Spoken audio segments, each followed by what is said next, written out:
আসসালামু আলাইকুম রহমতুল্লাহি ওবরাকাতুহু ইন্নাল হামদুলিল্লাহ ওয়াসসালাতু ওয়াসসালামু আলা রাসূলিল্লাহ ওয়া বা'দ। প্রিয় দর্শক শ্রোতা, মাহে রমজানের এই বরকতপূর্ণ সময়ে আপনাদেরকে আন্তরিক মোবারকবাদ জানিয়ে শুরু করছি ওয়ালটন এয়ার কন্ডিশনার নিবেদিত তারাবির সালাতে আল কোরআনের বার্তা।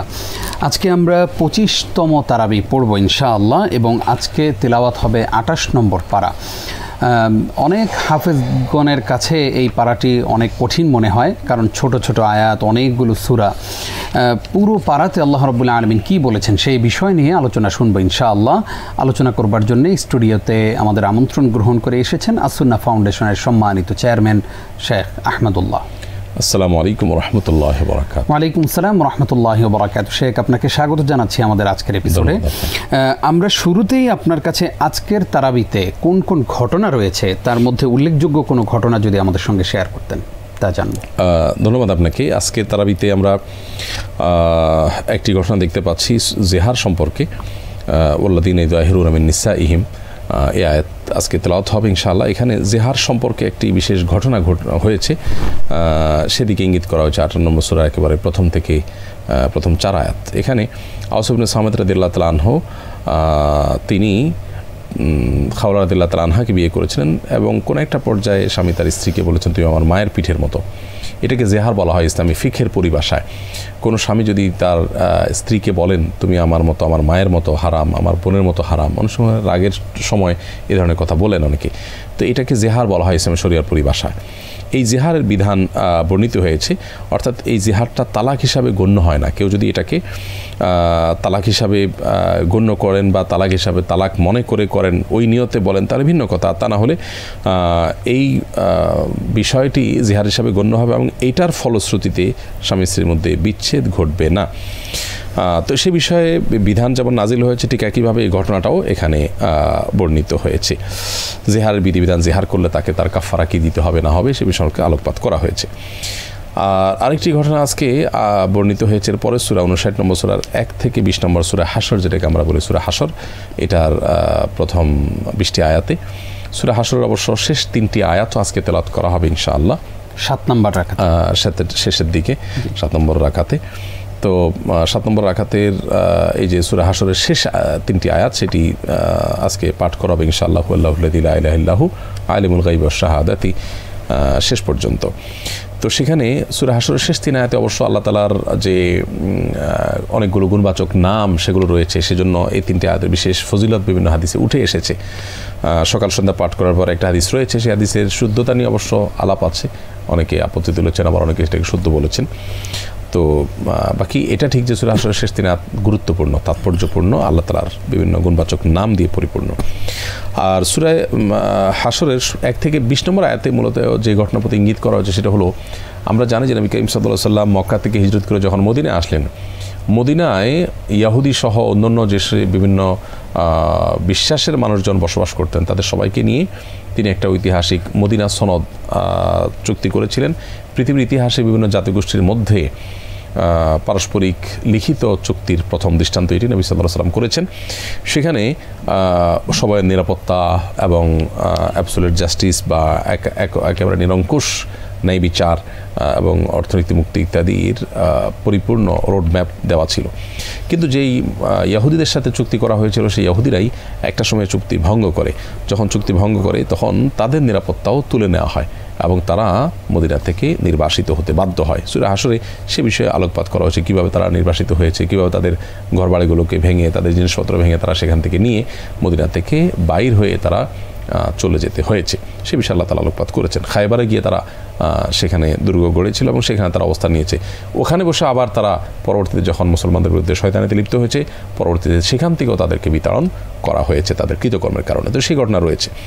এর পরের সূরাটা অর্থাৎ সূরা হাসরের পরের সূরা মুমতাহিনা, সেই সূরা মুমতাহিনার 1 থেকে 4 নম্বর প্রথম 4টি আয়াতে মক্কার মুশরিকদের সাথে যে হুদায়বিয়া সন্ধি হয়েছিল নবী সাল্লাল্লাহু আলাইহি ওয়াসাল্লামের, সেই ঘটনা উল্লেখ হয়েছে। যদিও হুদায়বিয়া সন্ধি নিয়ে আমরা এর আগে তারাবিতে তেলাওয়াত শুনেছি সূরা ফাতহাতে, কিন্তু আজকে সূরা মুমতাহিনাতে 1 থেকে 4 নম্বর আয়াতে মূলত যেটি রয়েছে সেটি হলো হুদায়বিয়া সন্ধি চুক্তি ভঙ্গ করেছিল মক্কার মুশরিকরা।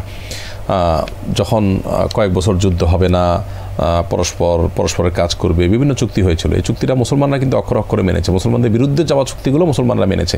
এমনকি ইনস্ট্যান্ট যখন একটা হৃদয় বিদারক দৃশ্য তৈরি হয়েছে যে একজন অমুসলিমদের তার দলে থাকা মানুষ যখন তিনি ইসলাম গ্রহণ করে রাসূলের কাছে আসলেন, তাকে করুণভাবে তাদের হাতে তুলে দিয়েছেন চুক্তি রক্ষার প্রয়োজনে। তো সেই কাজটা মুসলমানরা করেছেন, কিন্তু তারা ঠিকই চুক্তি ভঙ্গ করেছে। মক্কার মুশরিকরা যখন ভঙ্গ করেছে, তখন তাদের সেই চুক্তি ভঙ্গের পরিণতি স্বরূপ নবী করিম সাল্লাল্লাহু আলাইহি সাল্লাম একটা পরিকল্পনা করেছেন যে মক্কা অভিযান করবেন, কারণ তাদের নিরাপত্তা থাকলো না তারা যদি নিজেরা চুক্তি ভঙ্গ করেছেন। সেই সংবাদ আবার একজন ব্যক্তি হাতিব ইবনে আবি বালতা, তিনি একজন নারীর মাধ্যমে মক্কায় পৌঁছাতে চেয়েছিলেন। বিনিময় ছিল তার রাসূল ইসলামের প্রতি কোনো শত্রুতা না, তার মক্কাতে যে সমস্ত পরিবার পরিজন তাদের যেন মক্কার মুশরিকরা ক্ষতি না করে, সেজন্য তিনি এটা করতে চেয়েছিলেন। পরবর্তী তিনি অবশ্য তওবা করেছেন যে রাসূল ইসলামের একটা গুপ্ত খবর তিনি পৌঁছাতে, তিনি একজন মুসলমান ছিলেন। তারপর তিনি কেন করলেন? শুধু পরিবারের সেভ করবে মক্কার মুশরিকরা, সেজন্য তাদেরকে সংবাদটা তিনি প্রোভাইড করতে চেয়েছেন। তিনি বলেছেন পরিষ্কার করে তিনি রাসূলের প্রতি অবাধ্য ছিলেন না, এবং রাসূল সেটা বিশ্বাস করেছেন, আল্লাহ সেটা গ্রহণ করেছেন। তো এই যে ঘটনা, এটা উল্লেখ হয়েছে যে একজন নারীর চুলের খোফায় করে চিঠিতে লিখে যে রাসূল ইসলাম মক্কা আক্রমণের পরিকল্পনা করছেন, যেহেতু তোমরা চুক্তি ভঙ্গ করছো সেজন্য। এটা যখন পাঠানো হয়েছে, রাসূল আকরাম সাল্লাল্লাহু আলাইহি ওয়াসাল্লামকে আল্লাহ ওহীর মাধ্যমে পাঠালেন যে আপনার চুক্তি তো, আপনার প্ল্যান তো ফাঁস হয়ে যাচ্ছে, সো আপনি লোক পাঠান। রাসূল আকরাম সাল্লাল্লাহু আলাইহি ওয়াসাল্লাম 3 জন সাহাবীকে পাঠালেন, আলী রাদিয়াল্লাহু আনহু সহ আলী, মেকদাদ এবং জুবাইর 3 জনকে পাঠালেন। তারা পাঠিয়ে ওই নারীকে পথে পেলেন এবং তাকে বললেন তোমার কাছে চিঠি আছে। নারী বললেন আমার কাছে চিঠি নাই।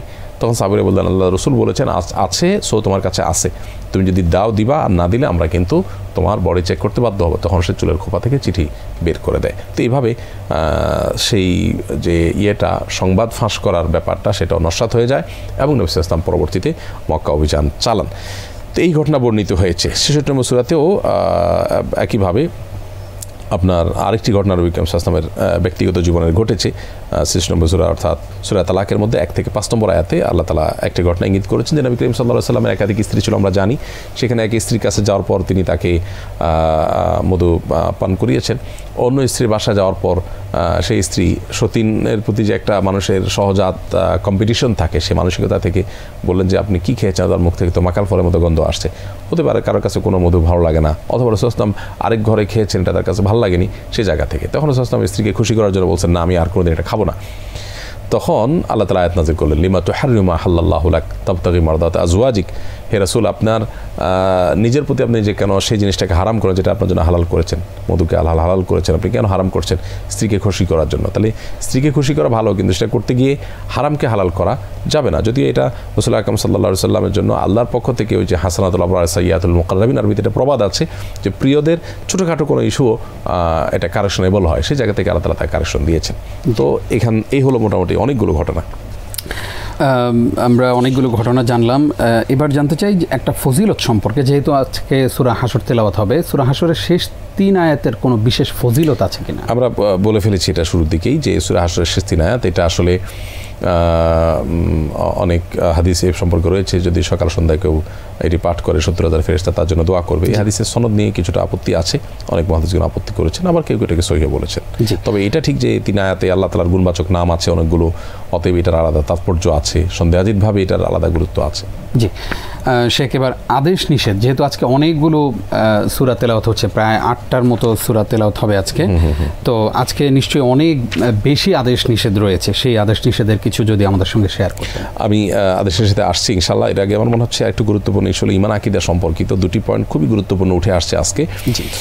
তার ভিতরে একটা হলো এই যে সূরা তালাকের 1 নম্বর আয়াতে আল্লাহ তাআলা বলেছেন যে আল ওয়ালা আল বারার বিষয়টা, অর্থাৎ আল্লাহর জন্য ভালোবাসা হবে, আল্লাহর জন্য বরিতে হবে।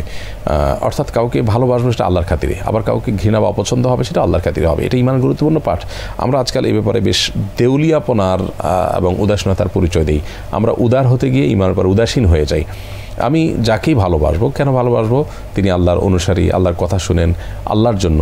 আবার কারোর প্রতি অপছন্দ হবে সেটাও আল্লাহর খাতিরে। আমার প্রিয় মানুষ হলেও তাকে অপছন্দ করলে সেটা আল্লাহর খাতিরেই হবে। এটা ঈমানের গুরুত্বপূর্ণ একটা পাঠ। কিন্তু এর বাইরে তার আগের সূরা অর্থাৎ 59 নম্বর সূরার 22 থেকে 64 নম্বর আয়াতে আল্লাহ তাআলার গুণবাচক নামগুলোর উল্লেখ রয়েছে এবং সেখানে স্পষ্টতই আমাদেরকে কিন্তু আল্লাহ তাআলা কোরআনে বলেছেন যে আল্লাহ তাআলার ওয়ালিল্লাহিল আসমাউল হুসনা ফাদউহু বিহা, আল্লাহর অনেকগুলো সুন্দর নাম আছে, সেগুলো দিয়ে আল্লাহ তাআলাকে ডাকো। অতএব আল্লাহর গুণবাচক নামগুলো দিয়ে আল্লাহকে আমরা আহ্বান করব এবং নিজেদের নামকরণের ক্ষেত্রে সেগুলোর আগে আবদন যুক্ত করে আমরা নামকরণ করতে পারি। তো আল্লাহর যে গুণবাচক নাম আছে সেগুলোর মধ্যে সূরা হাশরের শেষ 3 আয়াতে তো আপনার অনেকগুলো নাম, সম্ভবত 16টি নাম বর্ণিত হয়েছে। এর বাইরে আরও বিভিন্ন নাম আছে, সব মিলিয়ে হাদিসে আসছে নবী সাল্লাল্লাহু আলাইহি ওয়াসাল্লাম বলেছেন আল্লাহর ইন্না লিল্লাহি তিসআতা সিনা ইসমা, আল্লাহর 99টি নাম আছে যেগুলোকে মুখস্থ করবে, সংরক্ষণ করবে, আল্লাহ তাআলাকে জান্নাত প্রবেশ করাবেন। সো আল্লাহর গুণবাচক নামগুলো আমরা জানবো, বুঝবো, মুখস্থ করবো। এখানে একটা জিনিস যোগ করতে চাই, আল্লাহর গুণবাচক নামগুলো আমরা মুখস্থ করব বলতে কি জপার জন্য? উত্তর হলো যে আমরা আল্লাহকে ডাকতে পারি, সেটা দিয়ে আল্লাহ বলেছেন, কিন্তু মূলত এই নামগুলোর মিনিং আছে, সেটা জেনে আমাকে তার প্রতি ঈমান আনতে হবে। যেমন আল্লাহ কাদির, সব কিছু করতে পারেন, আল্লাহর কাছে অপারগতা বলতে কিছু নেই। তো এটা আমি জানার পরে তার প্রতি আমার বিশ্বাস আমার থাকতে হবে। আদেশ নিষেধের মধ্যে সৎ কাজ এবং তাকওয়ার পরে একান্ত আলাপ করা এবং আল্লাহকে ভয় করার নির্দেশ আল্লাহ করেছেন, আল্লাহর উপর ভরসা করার নির্দেশ, সালাত আদায় করার নির্দেশ, নামাজ পড়ার জন্য আল্লাহ নির্দেশ করেছেন, যাকাত আদায় করার নির্দেশ, আল্লাহ ও তার রাসূলের আনুগত্য করা, উপদেশ গ্রহণ করা, কেউ উপদেশ দিলে সেটা গ্রহণ করা, তারপরে জুমার আজানের পর কেনাবেচা বন্ধ করার নির্দেশ আল্লাহ দিয়েছেন এবং জুমার নামাজের দিকে ধাবিত নির্দেশ করেছেন, সালাত শেষে জমিনে ছড়িয়ে পড়ার নির্দেশ দিয়েছেন। এটা একটু গুরুত্বপূর্ণ পাঠ। আল্লাহ বলেছেন ফাইদা কুদিয়াতিস সালাহ ফান্তাশিরু ফিল আরদি ওয়াবতাগু মিন ফাদলিল্লাহ। আজকে অনেকগুলো গুরুত্বপূর্ণ সূরা আজ তেলাওয়াত হবে ইনশাআল্লাহ। এর ভিতরে সূরা জুমাটা বিশেষ করে খুব ইম্পর্টেন্ট। এই যে আল্লাহ তাআলা বলেছেন যে ফাইদা কুদিয়াতিস সালাহ, যখন নামাজ শেষ হয়ে যাবে, ফান্তাশিরু ফিল আরদি ওয়াবতাগু মিন ফাদলিল্লাহ, তোমরা জমিনে ছড়িয়ে পড়ো এবং আল্লাহর করুণা তালাশ করো, তার মানে রিজিক আহরণ করো, রিজিক তালাশ করো। তো এখান থেকে বোঝা যায় ইসলাম কোনো বৈরাগ্যতার কথা বলে নাই।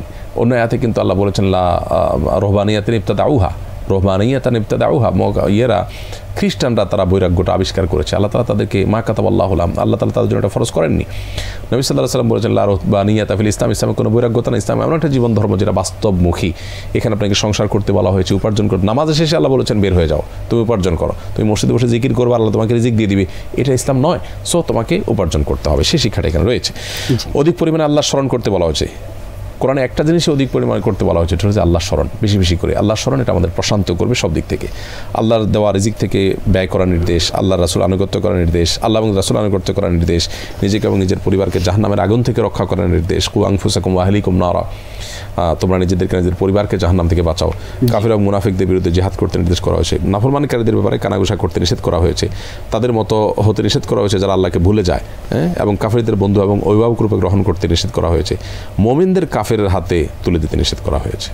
জি শেখ, আমরা তো প্রায় সময় তেলাওয়াতে শুনি যে পুরুষদের ব্যাপারে আল্লাহ রাব্বুল আলামিন অনেক নির্দেশ দিয়েছেন, নারীদের ব্যাপারে স্পেশালি কোনো নির্দেশনা কি আজকের তেলাওয়াতে আসছে? চমৎকার একটা দিক, বিশেষ করে আজকের তেলাওয়াতকৃত আয়াতগুলোতে আমরা দেখি 60 নম্বর আয়াতের 12 নম্বর আয়াত আল্লাহ তাআলা 6টি নির্দেশ, 60 নম্বর সূরা 12 নম্বর আয়াত আল্লাহ তাআলা 6টি নির্দেশ করেছেন নারীদের জন্য, ঈমানদার নারীদের জন্য।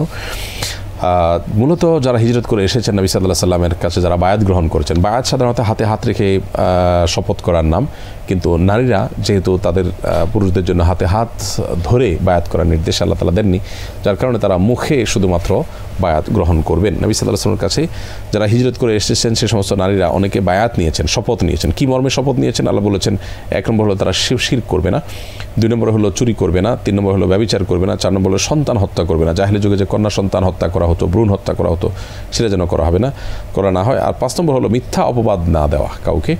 আর 6 নম্বর হলো ভালো কাজে রাসূলের অবাধ্য না হওয়া। তো এই যে 6টা নির্দেশ, এইগুলো তারা করবেন এই মর্মে রাসূলের হাতে তারা শপথ গ্রহণ করেছেন মুহাজির নারীরা, এবং এই শপথ গ্রহণকারীদের জন্য সুসংবাদ রয়েছে। অর্থাৎ আমাদের আজকের যুগে আমরা যারা আছি পৃথিবীতে, আমরা এই 6টি নির্দেশকে মেনে চলব। বিশেষ করে মা বোনদের জন্য বিশেষ গুরুত্বপূর্ণ যে এই 6টি শপথ তখনকার মুহাজির নারী রাসূলের হাতে বা রাসূলের সামনে তার কাছে বায়াতের মাধ্যমে তারা সংকল্প করেছেন। আমরা নিজেরাও সংকল্প করে এই 6টি কাজ করার চেষ্টা করতে পারি ইনশাআল্লাহ। শেখ, আমরা একটা আয়াত আজকে তেলাওয়াত হবে, আমরা শুনবো ইয়া আইয়ুহাল্লাযীনা আমানু ইযা ক্বিলা লাকুম তাফাসসাহু ফিল মাজালিস। এখানে মজলিস সংক্রান্ত কোনো বিষয়? জি, ধন্যবাদ। গুরুত্বপূর্ণ একটি ম্যানার্স বা শিষ্টাচার এখানে শেখানো হয়েছে। আল্লাহ রাব্বুল আলামিন আমাদেরকে নির্দেশ করেছেন, ইয়া আইয়ুহাল্লাযীনা আমানু ইযা ক্বিলা লাকুম তাফাসসাহু ফিল মাজালিস, হে ঈমানদারগণ যখন তোমাদেরকে কোনো মজলিসে একটু জায়গা করে দিতে বলা হয় তখন ইফসাহু, তোমরা জায়গা করে দিবে, ইফসাহিল্লাহু লাকুম, তাহলে সেক্ষেত্রে তোমাদের জন্য আল্লাহ তাআলা প্রশস্ত করে দিবেন জান্নাতে এবং পরবর্তীতে বিভিন্ন সংকটময় মুহূর্তে। তো এই জন্য একজন ঈমানদার সবসময় সেলফিশ না হয়ে পরোপকারী এবং অন্যের দিকটাও ভাববেন। আমরা আমাদের নিজেদের নিয়ে ভাবি, বড়জোর স্ত্রী সন্তান পরিবারের মধ্যে আমাদের ভাবনাটা সীমাবদ্ধ থাকে। আমরা যেন আশপাশের লোকদের কথাও ভাবি এবং অন্যদের কথা চিন্তা করি, আমার দ্বারা কারোর অসুবিধা হচ্ছে কিনা বা আমি কাউকে একটু স্পেস দেওয়ার স্কোপ থাকছে কিনা, সেটা দেখাটা কিন্তু আমার ভালো মুসলিম হওয়ার জন্য পূর্বশর্ত। আমরা বেশিরভাগ ক্ষেত্রে এই জিনিসগুলো দেখি না। তো এই আয়াতে সে শিক্ষা দেওয়া হয়েছে। নবী সাল্লাল্লাহু আলাইহি ওয়াসাল্লাম মজলিসে মূলত একবার একটু জায়গার সংকলন হচ্ছিল না, এদিকে বদরি সাহাবি সিনিয়র সাহাবিরা অনেকে দাঁড়িয়েছিলেন। তখন নবী করিম সাল্লাল্লাহু আলাইহি সাল্লাম তার প্রতি তিনি যখন সাহাবিদের বললেন জায়গা করে দেওয়া, অনেকে হয়তো খেয়াল করেননি, আবার মুনাফিকরা অনেকে থাকে, তখন আল্লাহ তাআলা আয়াত নাযিল করেছেন যে জায়গা করে যদি বলা হয় তোমরা জায়গা করে দিবে, তার মানে অন্যকে অ্যাক্সেস দিবে। আমরা দেখুন পাবলিক পরিবহনে বা পাবলিক প্লেসে বিভিন্ন জায়গাতে গেলে আমি আমার অধিকারটা নিয়ে খুব সোচ্চার থাকে, কিন্তু আরেকটা মানুষকে একটু অগ্রাধিকার দেওয়া, আরেকটা মানুষকে একটু বসতে দেওয়া, আরেকটা মানুষকে একটু সুযোগ করে দেওয়া, এই মানসিকতা আমাদের খুব কম থাকে। তো ভালো মুসলিম হওয়ার জন্য এটা কিন্তু অনেক জরুরি বিষয়। ইসলাম শুধুমাত্র ইবাদত সর্বস্ব বিষয় নয়, ইবাদতের পাশাপাশি শিষ্টাচার এটা আমাদের মধ্যে থাকতে হবে ভালোভাবে, তা নাহলে আমরা ভালো মুসলিম হতে পারবো। জাযাকাল্লাহ খাইর উস্তাদ, আমরা অনুষ্ঠান শেষ করব, তবে আজকের দোয়া দিয়ে আমরা অনুষ্ঠান শেষ করতে চাই। তার আগে আরেকটু পয়েন্ট আমি ছোট্ট করে বলে ফেলি। আজকে অমুসলিমদের অধিকার সম্পর্কিত একটি আয়াত আবার রয়েছে, 60 নম্বর সূরার 8 নম্বর আয়াত। আল্লাহ তাআলা বলেছেন, লা ইয়ানহাকুমুল্লাহু আনিল্লাযীনা লাম ইউকাতিলুকুম ফিদ-দীন ওয়া লাম ইখরিজুকুম মিন দিয়ারিকুম আন তাবাররুহুম ওয়া তুকসিতু ইলাইহিম ইন্নাল্লাহা ইউহিব্বুল মুকসিতিন। এই আয়াতে মূলত যে সমস্ত মুসলিমরা আমাদের উপর ধর্মযুদ্ধ চাপিয়ে দেননি, আমাদের দেশান্তর করে নাই, শান্তিপূর্ণ সহাবস্থান করছেন, তাদের সাথে সদাচরণ করার পর আল্লাহ তাআলা বলেছেন যে সদাচরণ করতে আল্লাহ নিষেধ করেন না, বরং তাদের প্রতি সদাচরণকারীদেরকে আল্লাহ ভালোবাসেন। সো আমাদের অন্য ধর্মাবলম্বীদের সাথে আমাদের যারা আমাদেরকে কোনো কষ্ট দিচ্ছে না, ডিস্টার্ব করছে না, তাদের সাথে শান্তিপূর্ণ সহাবস্থান করার নির্দেশনা কিন্তু এখান থেকে পাওয়া যায়। আর দোয়ার মধ্যে আপনি জানতে চেয়েছেন, আজকে 59 নম্বর সূরার 10 নম্বর আয়াতে একটা দোয়া রয়েছে, 66 নম্বর আয়াতে 8 নম্বর আয়াতে একটা দোয়া রয়েছে। প্রথম দোয়াটা খুবই মাশাআল্লাহ হৃদয়স্পর্শী, দ্বিতীয়টাও তাই। রব্বানা ইগফির লানা ওয়া লিইখওয়ানিল্লাযীনা সাবাকুনা বিল ঈমান, হে আল্লাহ আমাদেরকে এবং আমাদের পূর্বে যারা মুসলমানরা ঈমান নিয়ে গেছে তাদেরকে আপনি মাফ করে দিন। ওয়ালা তাজআল ফি কুলুবিনা গিল্লাল লিল্লাযীনা আমানু, আর যে সমস্ত যারা ঈমানদারদের প্রতি হিংসা রাখে আপনি আমাদেরকে তাদের অন্তর্ভুক্ত করেন না। রব্বানা ইন্নাকা রাউফুর রহিম, হে আল্লাহ আপনি রাউফ, আপনি মমতাবান এবং রহিম, আপনি অনুগ্রহশীল। আরেকটা দোয়া হলো রব্বানা আতমিম লানা নূরানা, হে আল্লাহ আমাদের নূর, আমাদের আলো, ঈমানের আলোকে আপনি পরিপূর্ণ করে দিন। ওয়াগফির লানা, এবং আমাদের ক্ষমা করে দিন। ইন্নাকা আলা কুল্লি শাইইন কাদির, কারণ আপনি সবকিছু করতে সক্ষম। জাযাকাল্লাহ খাইর উস্তাদ, সময় বলছে আমাদেরকে বিদায় নিতে হবে। আজকেও আপনি কষ্ট করে সময় দিয়েছেন, সেজন্য আপনার প্রতি কৃতজ্ঞতা আদায় করছি। ধন্যবাদ। প্রিয় দর্শক, এতক্ষণ যারা আমাদের সঙ্গে ছিলেন আপনাদেরকেও ধন্যবাদ জানিয়ে শেষ করছি আজকের আয়োজন। আপনারা দেখছিলেন ওয়ালটন এয়ার কন্ডিশনার নিবেদিত তারাবির সালাতে আল কোরআনের বার্তা। আজ এই পর্যন্তই, আগামীকালকের পর্ব দেখবার আমন্ত্রণ জানিয়ে বিদায় নিচ্ছি নিজাম বিন মুহিব। আসসালামু আলাইকুম ওয়া রাহমাতুল্লাহি ওয়া বারাকাতুহু।